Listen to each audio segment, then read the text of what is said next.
Narecover ng Quezon City Police District ang mga baril na ginamit sa pagpatay kay PSSG Dayan Molinido sa isang follow-up operation sa Barangay Kaligayahan, Novaliches, Quezon City.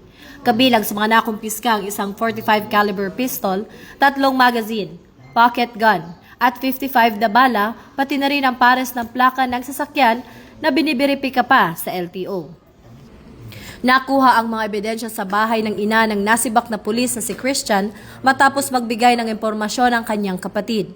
Nasa kustodiya na ng QCPD-CIDU ang mga baril para sa forensic examination. Matatanda ang pinaslang si Molinido at ang kanyang 8 anyos na anak at itinapon sa Bulacan at Tarlac na kinasasangkutan umano ni Christian at ang misis niyang si Pia, kapatid na si Maribel at helper na si Jill.